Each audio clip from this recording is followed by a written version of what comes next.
Merhaba arkadaşlar, örgü kanalıma hoş geldiniz. Minik kız bebeklerimiz için çok güzel bir bebek takımı yaptım. Bakın bu şekilde çiçekli bir saç bandı var.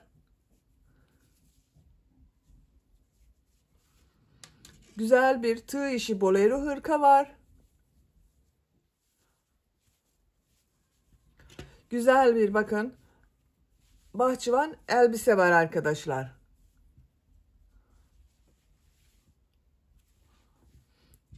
Bunlar da kullanılmak için güzel de bir tığ işi kilot yaptım bakın arkadaşlar bu şekilde. Ben bunları takım olarak yaptım. Hepsinin anlatımlarını yaptım. YouTube kanalıma yükledim arkadaşlar. Bu saç bandının, elbisenin ve kilot anlatımlarının olduğu YouTube linklerini izlediğiniz bu videonun açıklama bölümüne ekliyorum. Siz o linkleri tıklayarak güzel bir takım yapabilirsiniz. Biz bugün bu güzel bolero hırkayı yapacağız arkadaşlar. Yakadan düğmeli yaptım. Bakın bu şekilde 3 tane düğme yaptım. Buraya düğme ilikleri yaptım. Karşısına düğmelerini diktim. Örgüye yakadan başlıyoruz. Yapacak olduğunuz çocuğun büyüklüğüne göre daha büyük sayıda zincir ile başlayabilirsiniz arkadaşlar. Ben bugün bu takımı 0-6 aylık bir bebek için yaptım. 3 aylık bir bebek kullanacak bunu arkadaşlar. 0-6 ay için uyumlu bir ölçü.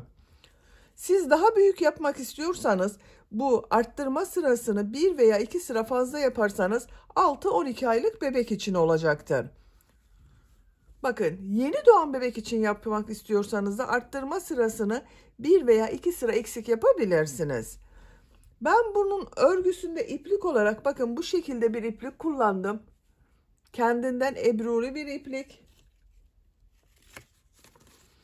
Kullandığım iplik üzerinde 100 gram iplikti. 320 metre var. Bu iplikten takıma 2 adet iplik kullandım arkadaşlar. 2 yumak iplik kullandım bu renkli iplik olarak takımda. Elbise örgüsünde 1,5, bunda da yarım yumak iplik kullandım. Beyaz renk iplik ile de 1 yumak iplik yeterli olacaktır. Ben bugün bu renkleri kullandım arkadaşlar. İplik markası söylemiyorum. İstediğiniz marka iplikleri ve renkleri kullanarak bu takımı yapabilirsiniz. Her renk ile çok güzel oluyor. Tığ olarak 5 numara 3 milimetre tığ kullandım. Elimin sıklığına göre bu tığı kullandım. Yumuşak bir örgü oldu arkadaşlar. Benim elim çok sıkı değil. Sizin eliniz sıkıysa 3,5-4 milimetre tığları kullanırsanız yaptığınız örgü hem yumuşak olur hem daha güzel olacaktır. Düğme olarak bakın burada 1, 2, 3 tane düğme kullandım. İpliği tığı hazırlayalım. Hep birlikte bu güzel bolero hırkamızın örgüsüne başlayalım. Örgü kanalıma abone değilseniz abone olmayı unutmayın lütfen. Örgü kanalıma abone olmak ücretsiz. Örgü kanalıma ücretsiz abone olup orada bulunan zil şeklini dokunarak açık yaparsanız kanalıma video yüklediğim zaman ilk önce size bildirim gelir. Örgülerimden herkesten önce sizin haberiniz olur. İzlediğiniz videolarıma beğeni ve yorumlarınızı yaparsanız çok sevinirim arkadaşlar. Beğeni ve yorumlarını yapan bütün arkadaşlara ayrıca teşekkür ederim. Hepinize kolay gelsin. İyi çalışmalar.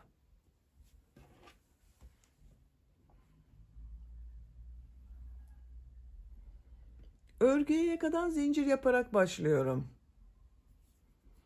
İlk ilmeği ben bu şekilde yapıyorum. Size nasıl kolay geliyorsa ilk ilmeği öyle yapabilirsiniz. Zincirleri yapmaya başlıyorum. Çok sıkı zincirler yapmıyorum. 61 zincir yapalım. 61 zincir yaptım. Çok sıkı zincirler yapmadım bakın. 61 zincirin kaç santimetre olduğunu ölçüyorum. 27 santimetre zincir uzunluğu var. 27 santimetre için ben 61 zincir yaptım arkadaşlar. Sizin eliniz sıkıysa daha fazla zincir yapmanız gerekir. Şimdi bu zincirler üzerine yarım trabzan yapıyorum. Tığ üzerine iplik alıyorum. 2 ilmek atlıyorum. 1, 2, 3. ilmeğe yarım trabzan yapıyorum. Tığ üzerine iplik alıyorum. Yarım trabzan yapıyorum. Yarım trabzanı yapmasını bilmeyen arkadaşlar için gösteriyorum.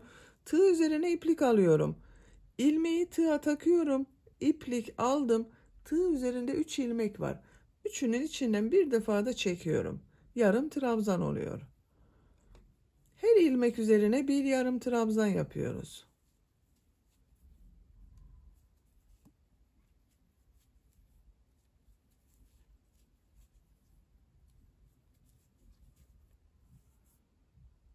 Sıra sonuna kadar devam edelim. Zincirler üzerine yarım trabzan yaparak sıra sonuna kadar tamamladım. Bu bir sıra üzerinde 59 yarım trabzan var.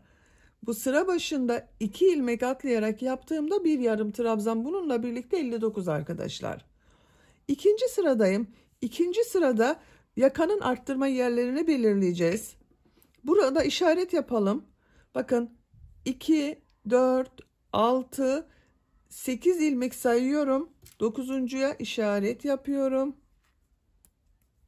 Burada 8 ilmek ayırdım ön bölüm için. Buradan sayıyorum bakın. 2, 4, 6, 8, 10, 11 ilmek saydım. Kol için 11 ilmek ayırdım. 12'ciye arttırma yeri işareti yaptım. Arka bölüm için 2, 4, 6, 8, 10, 12, 14, 16, 17 ilmek yaptım. 18'ciye işaret yaptım. 2, 4, 6, 8, 10, 11. 12'ciye işaret yapıyorum. Burada da bakın 2, 4, 6, 8 ilmek kaldı arkadaşlar. Yaka bölümünü modelli yapıyoruz. Bir zincir yapıyorum, örgüyü çeviriyorum. İlk ilmek üzerine trabzan yapıyorum. Tığ üzerine iplik alıyorum. Bir ilmek atlıyorum. İkinci ilmeğe bir trabzan, bir zincir, bir trabzan yapıyorum. Bir trabzan, bir zincir, bir trabzan yaptım. Bir ilmek atlıyorum. Bir trabzan, bir zincir, bir trabzan yapıyorum.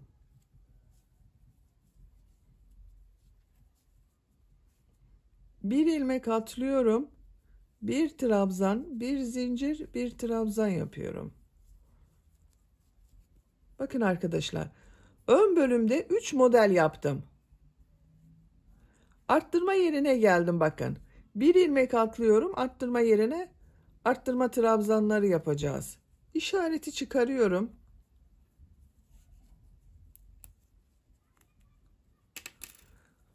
Tığ üzerine iplik alıyorum. Bir ilmek atlıyorum. Arttırma yerine 2 trabzan, 2 zincir, 2 trabzan yapıyorum.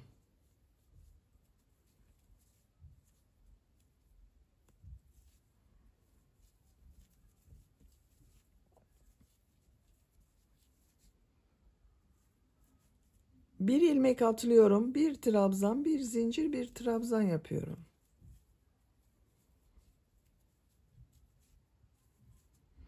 Bir ilmek atlıyorum. Bir trabzan, bir zincir, bir trabzan yapıyorum.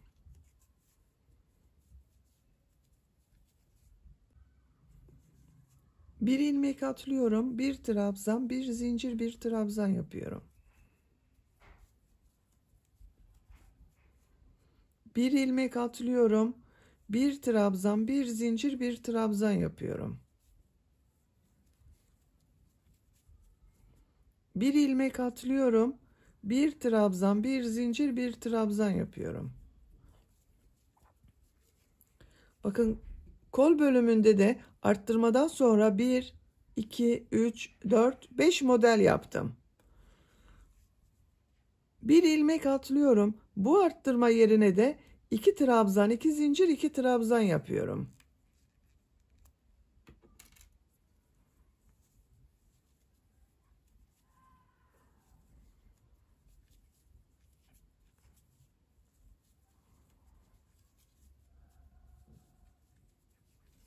Bakın arttırma yerine 2 trabzan, 2 zincir, 2 trabzan yaptım. Arka bölümdeyiz. Tığ üzerine iplik alıyorum. Bir ilmek atlıyorum. Bir trabzan, bir zincir, bir trabzan yapıyorum. Bir ilmek atlıyorum. Bir trabzan, bir zincir, bir trabzan.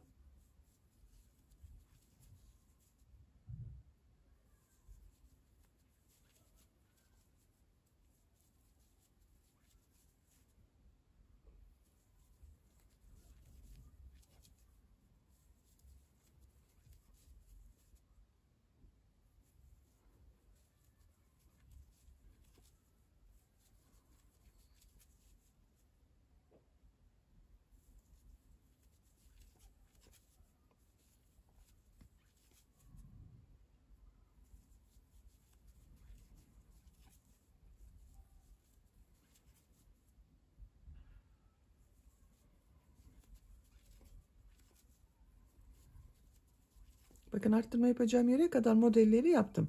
Arka bölümde 1, 2, 3, 4, 5, 6, 7, 8 model oldu. Bakın bu arttırma yerine yine bakın bir ilmek atlıyorum. 2 trabzan, 2 zincir, 2 trabzan yapıyorum.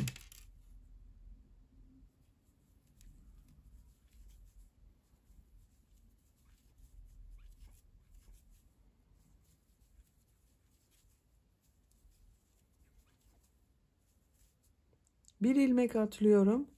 Bir trabzan, bir zincir, bir trabzan yapıyorum. Bir ilmek atlıyorum, bir trabzan, bir zincir, bir trabzan yapıyorum. Bir ilmek atlıyorum, bir trabzan, bir zincir, bir trabzan yapıyorum. Bir ilmek atlıyorum, bir trabzan, bir zincir, bir trabzan yapıyorum.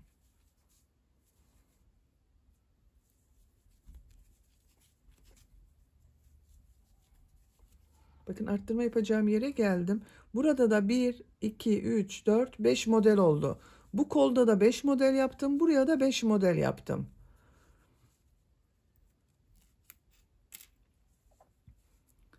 Bir ilmek atlıyorum. Arttırma yerine 2 trabzan, 2 zincir, 2 trabzan yapıyorum.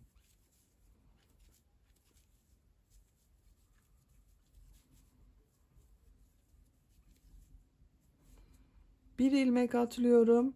Bir trabzan, bir zincir, bir trabzan yapıyorum.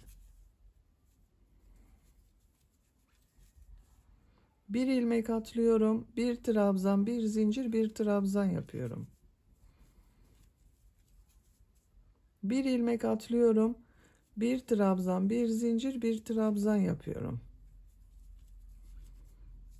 Bakın 3 model yaptım. Bir ilmek atlıyorum. Bu 2 ilmek atlayarak yaptığım ikinci zincir üzerine bir trabzan yapıyorum. Bu sırayı bitirdik arkadaşlar. Model yerleştirmesini yaptım. Bakın arttırma yerlerinde 2 trabzan, 2 zincir, 2 trabzan yaptım. Buralarda da ön bölümlerde 3 model, kol bölümlerinde 5 model, arka bölümde de 8 model oldu arkadaşlar. Siz daha büyük çocuk için yapmak istiyorsanız 10-12 zincir fazla başlayabilirsiniz. Ön bölümlerde 4 model, kol bölümlerinde 6 model, arka bölümde 9-10 model yapabilirsiniz arkadaşlar. Bu şekilde daha büyük ölçüde elde edersiniz. 3. sıradayım. Bir zincir yapıyorum, örgüyü çeviriyorum.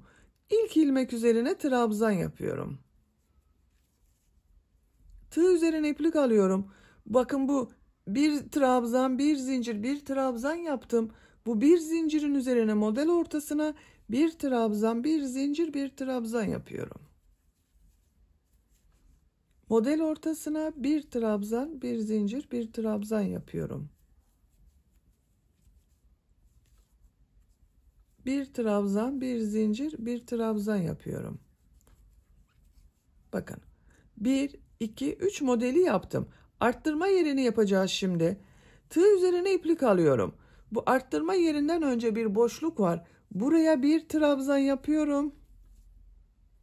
Tığ üzerine iplik alıyorum. Arttırma yerine 2 trabzan, 2 zincir, 2 trabzan yapıyorum.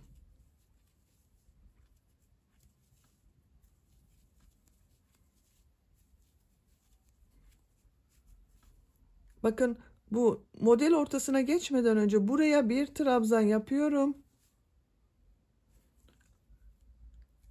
Bir trabzan, bir zincir, bir trabzan yapıyorum.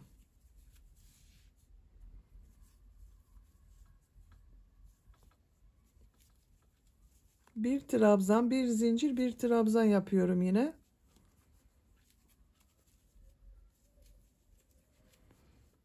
Bakın bu şekilde oluyor.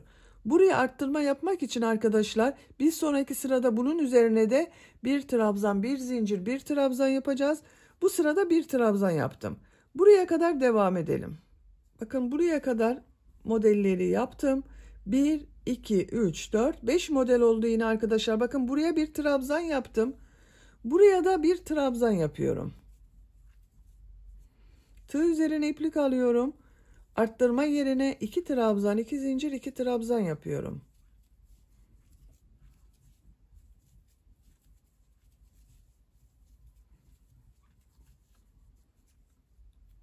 Bir trabzan yapıyorum. Model üzerine bir trabzan, bir zincir, bir trabzan yapıyorum. Buraya kadar devam edelim. Arttırma yapacağım yere kadar modelleri yaptım. Arttırma yapmadan önce bakın buraya bir trabzan yapıyorum. Arttırma yerine 2 trabzan, 2 zincir, 2 trabzan yapıyorum.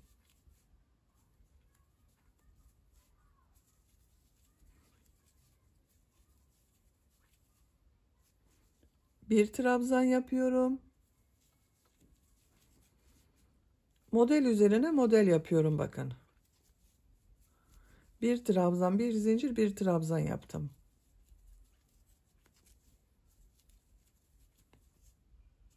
Buraya kadar devam edelim. Arttırma yapacağım yere kadar bir trabzan, bir zincir, bir trabzan yaptım. Bu boşluğa bir trabzan yapıyorum. Arttırma yerine 2 trabzan, 2 zincir, 2 trabzan yapıyorum.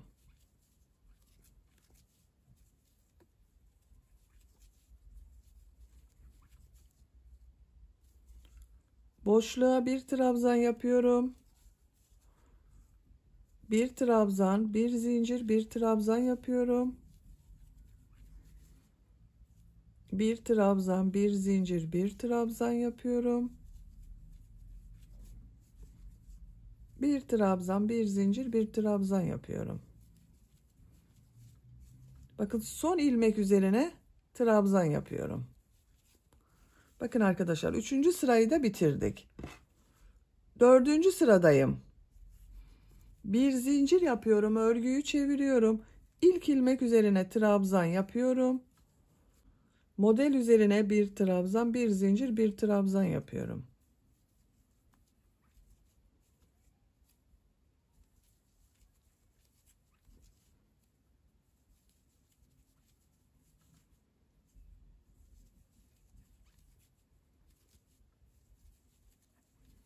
Ön bölümde 3 model yaptım.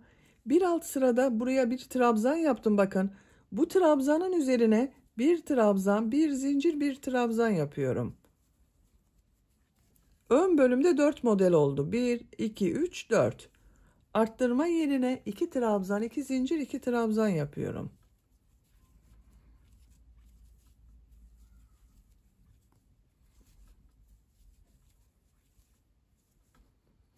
Bakın bu bir trabzanın üzerine bir trabzan, bir zincir, bir trabzan yapıyorum.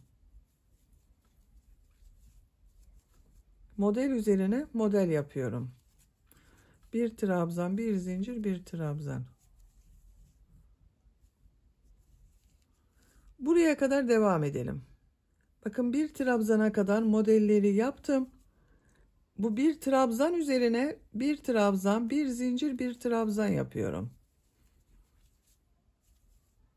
Arttırma yerine 2 trabzan, 2 zincir, 2 trabzan yapıyorum.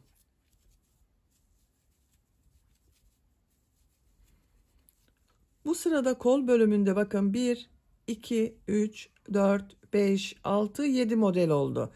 İlk sırada 5 model oldu arkadaşlar. İkinci sırada birer trabzan yaptık.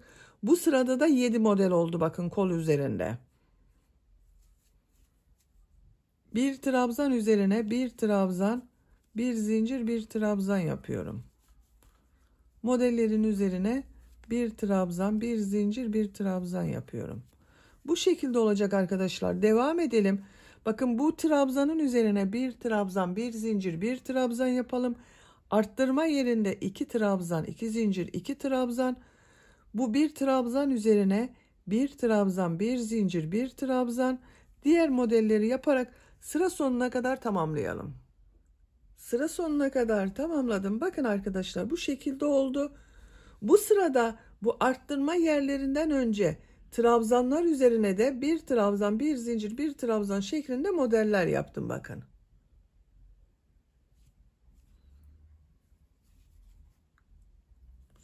Beşinci sıradayım. Bir zincir yapıyorum. Örgüyü çeviriyorum. İlk ilmek üzerine trabzan yapıyorum.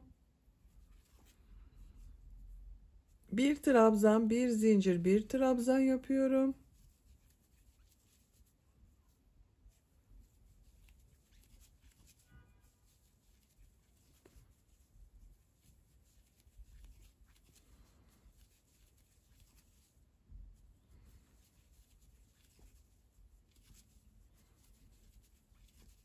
Bakın 1, 2, 3, 4 modeli yaptım. Tığ üzerine iplik alıyorum.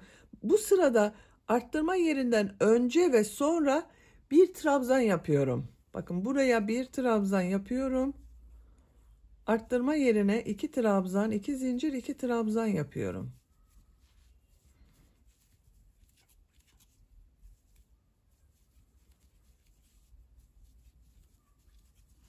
Tekrar bakın bir trabzan yapıyorum. Model üzerine bir trabzan, bir zincir, bir trabzan yapıyorum. Bakın arkadaşlar. Bir sonraki sırada da bu bir trabzan yaptığım ilmekler üzerine bir trabzan, bir zincir, bir trabzan yapıyoruz. Yaka örgüsü bu şekilde devam edecek. Bu 4 yerde arttırma yapıyoruz. Arttırma yerlerinde 2 trabzan, 2 zincir, 2 trabzan yapıyoruz. Model üzerlerinde bir trabzan, bir zincir, bir trabzan yapıyoruz. Buraları da bakın. Bir sırada, bu sırada yaptığım gibi arttırmalardan önce ve sonra bir trabzan yapıyorum. Bir sonraki sırada bir trabzan, bir zincir, bir trabzan yapıyorum. Tekrar bir sonraki sırada bir trabzan yapıyorum. Bir sonraki sırada yine bir trabzan, bir zincir, bir trabzan yapıyorum. Dönüşümlü oluyor. Bakın yakanın şekli de bu şekilde oluşuyor. Yakanın örgüsünü bu şekilde arttırmalar yaparak devam edelim. Yaka örgüsünü arttırmalar yaparak 11 model sırası yaptım arkadaşlar. 11 sırada 2 trabzan, 2 zincir, 2 trabzan şeklinde arttırma yaptım. Bakın sayıyorum. İlk sıra yarım trabzan yaptım. 1, 2, 3, 4, 5, 6, 7, 8, 9, 10, 11 sıra arttırma yaptım. Bu 11 sıranın sonunda 1, 2, 3, 4, 5, 6, 7, 8 model var ön bölümde arkadaşlar. 3 model ile başladım. 8 model ile bitirdim bakın en son. Bu genişlik benim yapacağım ölçü için yeterli. Siz biraz büyük olsun istiyorsanız bir sıra daha arttırma yapabilirsiniz. Bir veya iki sıra arttırma yapabilirsiniz. Daha küçük olsun istiyorsanız da bir iki sıra önceden bırakabilirsiniz arkadaşlar. Bu sırada kol bölümünü gövde bölümünden ayırıyorum. Bir zincir yapıyorum, örgüyü çeviriyorum. İlk ilmek üzerine trabzan yapıyorum. Buraya bir trabzan, bir zincir, bir trabzan yapıyorum. Modelleri aynı şekilde yapıyorum. Arttırma yaptığımız yere kadar devam edelim. Ön bölümde 8 model yaptım. 1, 2, 3, 4, 5, 6, 7, 8. Bu boşluğa da bir model yapıyorum arkadaşlar. Bir trabzan, bir zincir, bir trabzan yapıyorum. Tığ üzerine iplik alıyorum. Arttırma yerine bir trabzan, bir zincir, bir trabzan yapıyorum. Bu boşluğa bir trabzan, bir zincir, bir trabzan yapıyorum. Model üzerine bir trabzan, bir zincir, bir trabzan yapıyorum.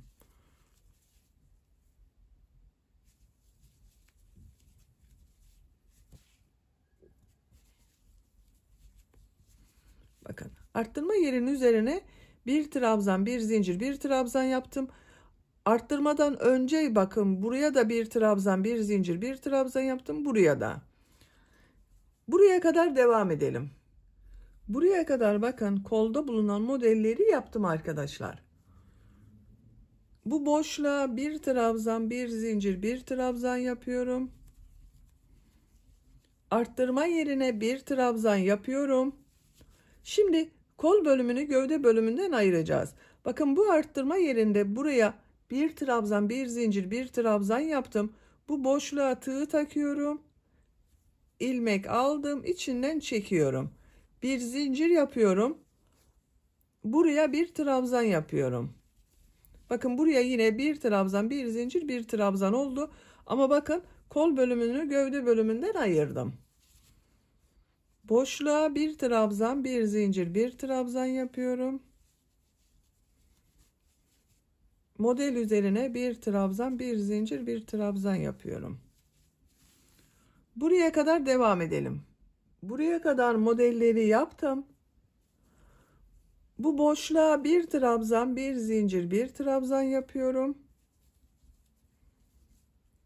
Arttırma yerine bir trabzan, bir zincir, bir trabzan yapıyorum. Bu boşluğa bir trabzan, bir zincir, bir trabzan yapıyorum. Modellerin üzerine yine bir trabzan, bir zincir, bir trabzan yapıyorum. Buraya kadar devam edelim. Buraya kadar yaptım bakın arkadaşlar. Bu boşluğa bir trabzan, bir zincir, bir trabzan yapıyorum. Arttırma yerine bir trabzan yapıyorum. Şimdi bakın kolu ayıracağız. Bu arttırma yerinde bir trabzan, bir zincir, bir trabzan yaptım. Boşluğa tığ takıyorum. İplik aldım, içinden çekiyorum. Bir zincir yapıyorum. Bir trabzan yapıyorum. Bakın V şekli oldu. Buraya bir trabzan, bir zincir, bir trabzan yapıyorum. Modelleri devam ediyorum. Bakın bu kol bölümünde gövde bölümünden ayırdık. Sıra sonuna kadar devam edelim. Sıra sonuna kadar yaptım. Sıra sonunda bir trabzan yaptım arkadaşlar. Bakın görüntüsü böyle oldu. Bu sırada kol bölümünü gövde bölümünden ayırdım. Bakın artık kol ve gövde bölümü ayrı. Bir zincir yapıyorum, örgüyü çeviriyorum. İlk ilmek üzerine trabzan yapıyorum.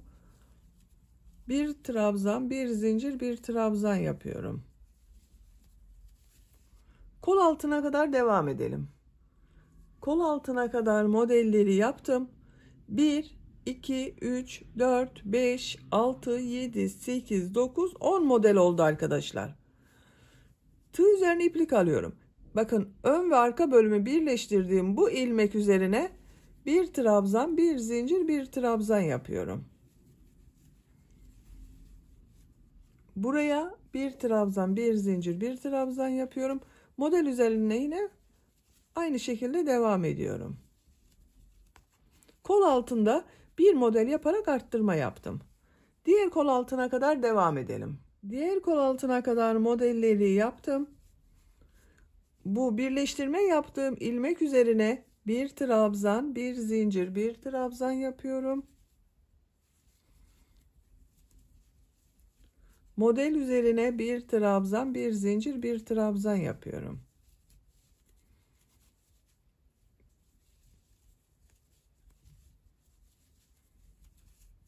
Bakın bu kol altında da bir model fazla yaptım. Sıra sonuna kadar devam edelim. Sıra sonuna kadar yaptım. Bakın arkadaşlar bu sırada kol altlarında birer model fazla yaptım. Diğer modellerin üzerine model yaptım. Bir zincir yapıyorum. Örgüyü çeviriyorum. Bir sıra sık iğne yapıyorum. İlk ilmek üzerine sık iğne yapıyorum. Model ortasına 2 sık iğne yapıyorum. Bakın iki model arasına bir sık iğne yapıyorum. Model ortasına 2 sık iğne yapıyorum. Bir sık iğne yapıyorum. 2 sık iğne yapıyorum.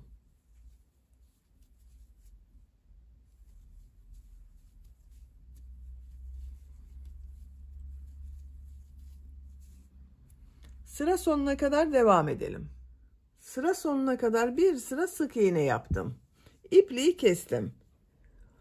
Bu renk iplik ile model yapıyorum arkadaşlar. Bir sırada bu renk iplik ile sık iğne yapıyorum. Bakın bu en son ilmek ile bir ilmek yapıyorum.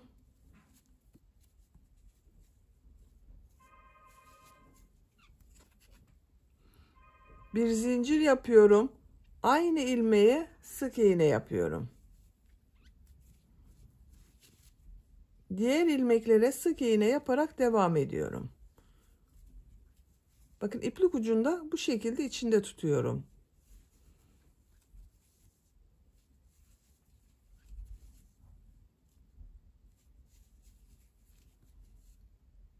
Sıra sonuna kadar devam edelim. Sıra sonuna kadar tamamladım. Bakın bir sıra beyaz renk iplik ile bir sıra renkli iplik ile sık iğne yaptım.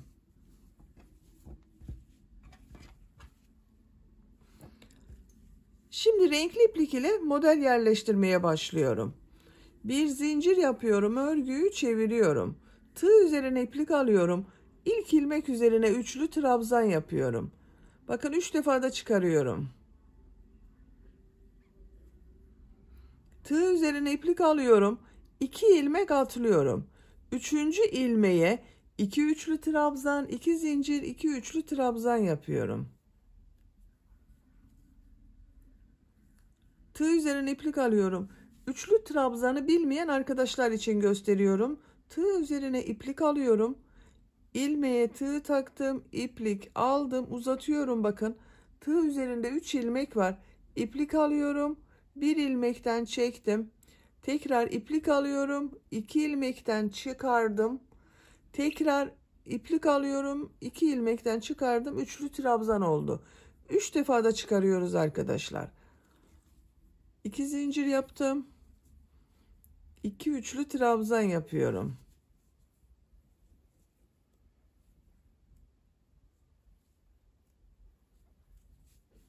Tığ üzerine iplik alıyorum. 2 ilmek atlıyorum. 3. ilmeğe bir üçlü trabzan, bir zincir, bir üçlü trabzan yapıyorum.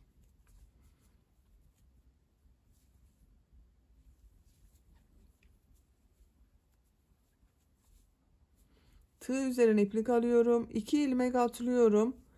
2 üçlü trabzan, 2 zincir, 2 üçlü trabzan yapıyorum.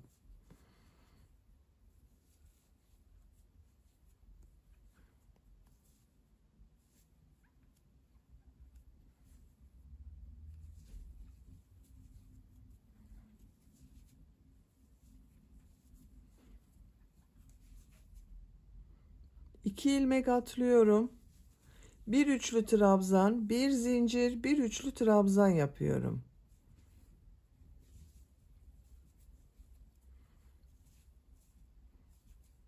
İki ilmek atlıyorum. 2 üçlü trabzan, 2 zincir, 2 üçlü trabzan yapıyorum.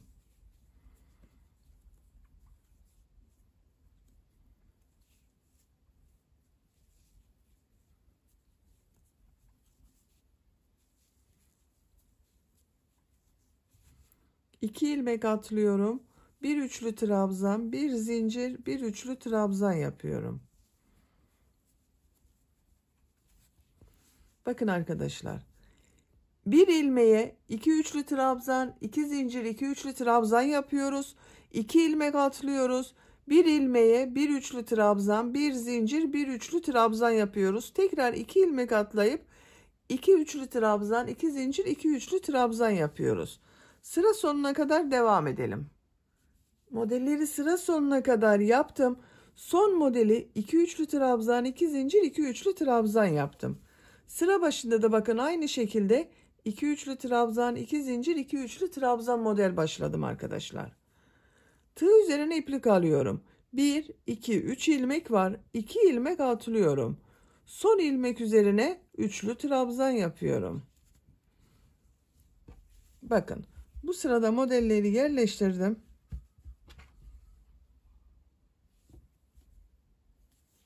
Bir zincir yapıyorum, örgüyü çeviriyorum. İlk ilmek üzerine üçlü trabzan yapıyorum. Tığ üzerine iplik alıyorum. Bu sırada modelleri nasıl görüyorsam o şekilde yapıyorum arkadaşlar. 2 üçlü trabzan, 2 zincir, 2 üçlü trabzan yapıyorum.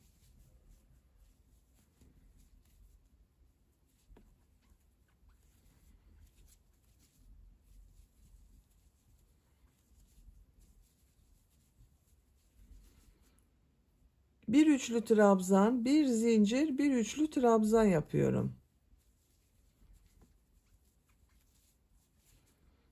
2 üçlü trabzan, 2 zincir, 2 üçlü trabzan yapıyorum.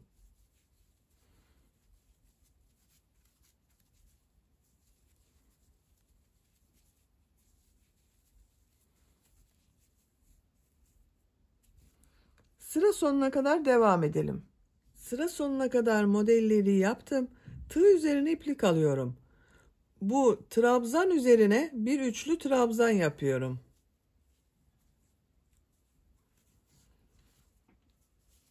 Bakın arkadaşlar, 2 sıra model sırası yaptım. 3. model sırasındayım. 3. model sırasında pıtırcıklı model yaparak modelleri bitiriyorum. Siz tercihinize göre 1-2 sıra model devam edebilirsiniz bu şekilde. Bakın. Görüntüsü bu şekilde oluyor. Bu yükseklik benim yapacağım ölçü için yeterli. Bir zincir yapıyorum, örgüyü çeviriyorum. İlk ilmek üzerine sık iğne yapıyorum. Bir zincir yapıyorum, tığ üzerine iplik alıyorum. Model ortasına 3 üçlü trabzan yapıyorum.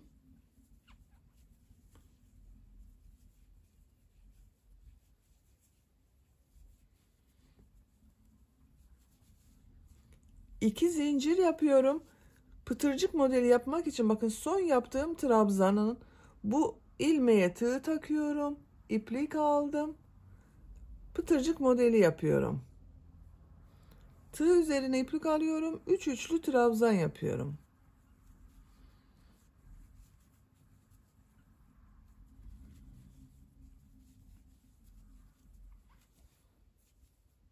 Bir zincir yapıyorum. Burada yaptığım bakın bir üçlü trabzan, bir zincir, bir üçlü trabzan. Bu boşluğa sık iğne yapıyorum. Bir zincir yapıyorum. Diğer model ortasına 3 üçlü trabzan yapıyorum.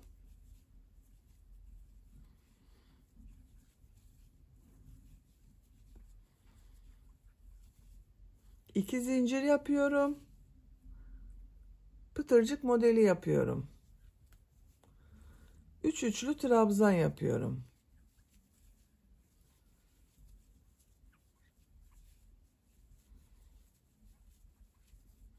Bir zincir yapıyorum. Bakın bu model içine sık iğne yapıyorum. Bir zincir yapıyorum. 3 üçlü trabzan yapıyorum. Bakın arkadaşlar, modeller bu şekilde oluyor. Sıra sonuna kadar devam edelim. Modelleri sıra sonuna kadar yaptım. Bir zincir yapıyorum. Bu ilmek üzerine sık iğne yapıyorum. Sıra başında da sık iğne ile başladım. Sık iğne ile bitirdim.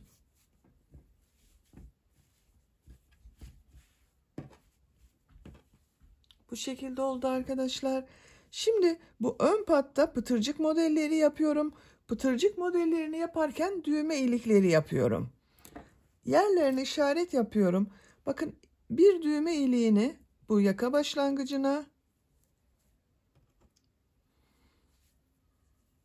diğerini bakın buradan yapıyorum. İkinciyi buraya, üçüncüyü de ikisinin ortası. Bakın şu şekilde katlıyorum.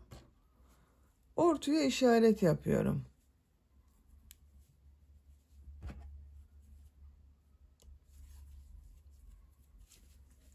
İki zincir yapıyorum. Aynı ilmek içine sık iğne yapıyorum. Bir ilmek atlıyorum. İkinci ilmeğe bakın buraya bir sık iğne, iki zincir, bir sık iğne yapıyorum. Bir sık iğne, iki zincir, bir sık iğne yapıyorum. Bir ilmek atlıyorum. Bu ilmeğe bir sık iğne, iki zincir, bir sık iğne yapıyorum. Bu ilmeği atlıyorum. Bir sık iğne, iki zincir, bir sık iğne yapıyorum. Bakın işaret yaptığım yere geldim. Bir ilmek atlıyorum. Bu ilmeğe bir sık iğne yapıyorum. Düğme iliği için zincir yapıyorum. 6 veya 7 zincir yapabilirsiniz. 6 zincir yaptım. Aynı ilmek içine sık iğne yapıyorum. Bakın düğme iliğini yaptım. Bu ilmeği atlıyorum. Bir sık iğne, 2 zincir, bir sık iğne yapıyorum. Bir ilmek atlıyorum. Bir sık iğne, 2 zincir, bir sık iğne yapıyorum. Bakın bu trabzana atlıyorum. Bir sık iğne, 2 zincir, bir sık iğne yapıyorum. 3 pıtırcık modeli yaptım. Bakın diğer işaret yaptığım yere geldim. Bir ilmek atlıyorum bakın. Bu ilmek içine bir sık iğne yapıyorum. Düğme iliği için 6 zincir yapıyorum. Aynı ilmek içine sık iğne yapıyorum. Bu ilmek atlıyorum. Bir sık iğne, 2 zincir, bir sık iğne yapıyorum. Bu iki düğme iliği arasına 3 pıtırcık modeli yaptım arkadaşlar. Bu iki düğme iliği arasına da aynı sayıda pıtırcık modeli yapıyorum bakın.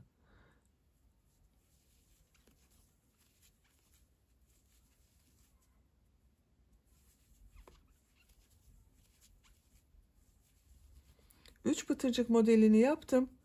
Diğer düğme iliğini yapıyorum. Bir ilmek atlıyorum. Bir sık iğne yapıyorum. Düğme iliği için 6 zincir yapıyorum. Aynı ilmeğe sık iğne yapıyorum. Bakın 3 düğme iliğini yaptım. 1, 2, 3. Bu ilmeğe bir sık iğne, 2 zincir, bir sık iğne yapıyorum. Pıtırcık modelleri yaparak devam ediyorum. Bir ilmek atlıyorum. Bir sık iğne, 2 zincir, bir sık iğne yapıyorum.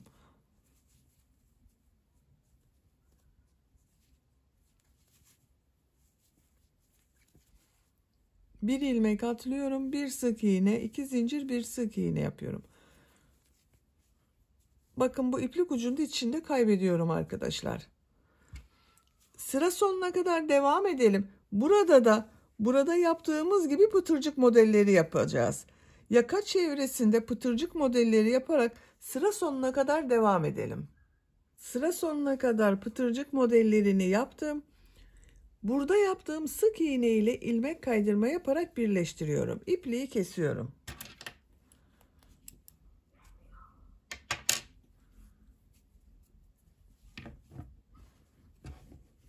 Bakın arkadaşlar. Buradan pıtırcık modeli yapmaya başladım. 3 düğme iliği yaptım bu ön patta. Yaka çevresinde pıtırcık modelleri yaptım. Diğer tarafta da pıtırcık modelleri yaparak devam ettim. Şimdi kol örgüsünü yapalım. Bakın bu modele başlamadan önce bir sıra beyaz renk iplik ile bir sıra renkli iplik ile sık iğne yaptım. Aynısını yapıyorum. Kol altından ilmek yapıyorum.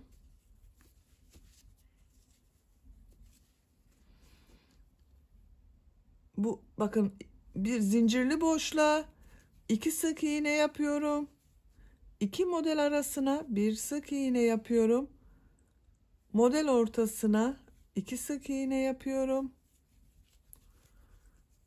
Model arasına bir sık iğne yapıyorum.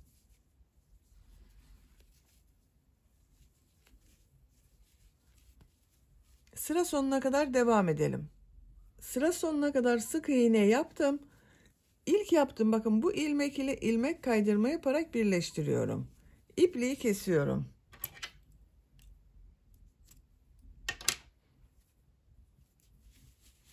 Bir sıra beyaz renkli iplik ile sık iğne yaptım arkadaşlar. Şimdi renkli iplik ile sık iğne yapıyorum. Aynı ilmekten ilmek yapıyorum.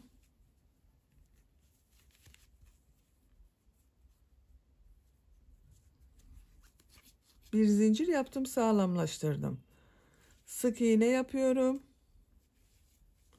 Her ilmek üzerine bir sık iğne yapıyorum.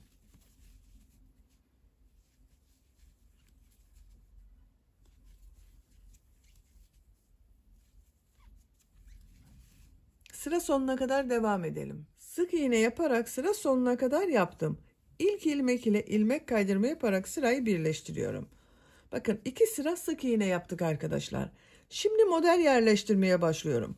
bu gövde bölümünde yaptığım gibi modeller yapıyorum. 4 zincir yapıyorum. 2, 3, 4. Tığ üzerine iplik alıyorum. Aynı ilmek içine bir üçlü trabzan yapıyorum. Bu arada yaptığımız bir üçlü trabzan, bir zincir, bir üçlü trabzan arkadaşlar, bakın bu. Tığ üzerine iplik alıyorum. 2 ilmek atlıyorum. 2 üçlü trabzan, 2 zincir, 2 üçlü trabzan yapıyorum.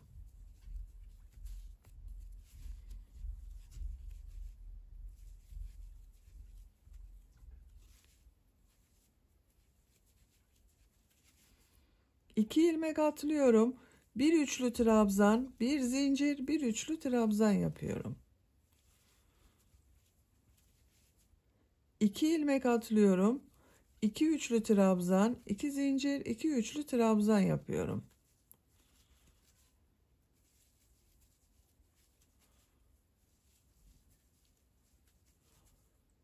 İki ilmek atlıyorum.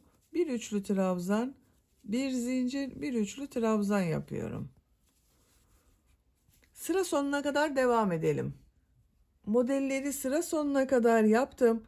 Son model ile ilk modeli ilmek kaydırma yaparak sırayı birleştiriyorum. Bakın arkadaşlar, sıra başında bir üçlü trabzan, bir zincir, bir üçlü trabzan model ile başladım. Sıra sonunda 2 üçlü trabzan, 2 zincir, 2 üçlü trabzan model ile bitirdim. Denk gelmesi için böyle yapmak gerekiyor arkadaşlar. Bakın, kaç model yaptığımı sayıyorum. Bu tam model yaptıklarımı sayıyorum. 1, 2, 3, 4, 5, 6, 7, 8 model oldu arkadaşlar benim. 4 zincir yapıyorum. Aynı ilmek içine üçlü trabzan yapıyorum. Bir sıra daha model yapıyoruz.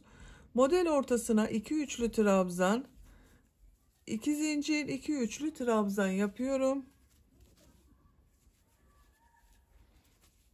Bu sırada modelleri nasıl görüyorsam o şekilde yapıyorum, bakın. Bir üçlü trabzan, 2 zincir, bir zincir, bir üçlü trabzan yapıyorum. Sıra sonuna kadar devam edelim.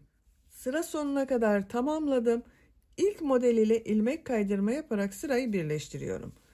2 sıra model sırası yaptım arkadaşlar. Bakın, gövde bölümünde de 2 sıra model yaptım. Sonra bu pıtırcıklı model sırasını yaptım. Şimdi de pıtırcıklı model sırası yapıyoruz. Bir zincir yapıyorum. Aynı ilmek içine sık iğne yapıyorum. Bir zincir yapıyorum. Buraya 3 trabzan yapıyorum. Üçlü trabzan yapıyorum.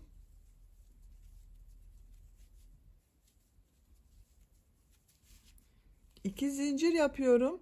Pıtırcık modeli yapıyorum. 3 üçlü trabzan yapıyorum.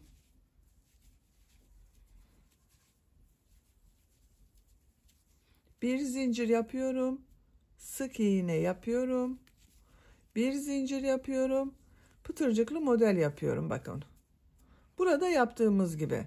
Sıra sonuna kadar devam edelim. Sıra sonuna kadar modelleri yaptım. Son modeli bakın, bir zincir yapıyorum. Bu ilmek ile ilmek kaydırma yaparak birleştiriyorum. İpliği kesiyorum.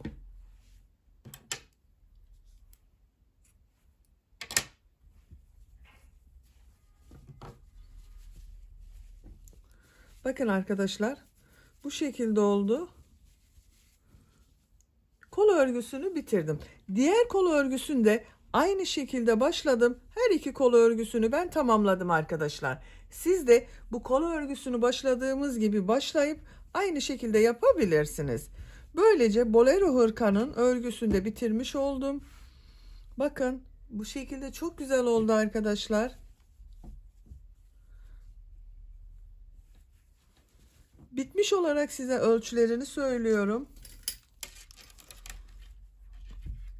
Kol altından gövde genişliğini ölçüyorum. 25 santimetre. Yüksekliğini ölçüyorum. Omuzdan tam yükseklik 19 santimetre yükseklik var. Ben bugün bu bolero hırkayı 3-6 aylık bir bebek için yaptım arkadaşlar. Bu büyüklükte oldu. Bu düğme iliklerinin tam karşısına gelen yere de 3 tane düğme dikerek kullanabiliriz. Beni dinlediğiniz ve izlediğiniz için hepinize çok teşekkür ederim. Örgü kanalıma abone değilseniz abone olmayı unutmayın lütfen. Örgü kanalıma abone olmak ücretsiz. Örgü kanalıma ücretsiz abone olup orada bulunan zil şeklini dokunarak açık yaparsanız kanalıma video yüklediğim zaman ilk önce size bildirim gelir. Örgülerimden herkesten önce sizin haberiniz olur. İzlediğiniz videolarıma beğeni ve yorumlarınızı yaparsanız çok sevinirim arkadaşlar. Sizlerle yeni örgülerde görüşmek dileğiyle. Hoşça kalın, sevgiyle kalın.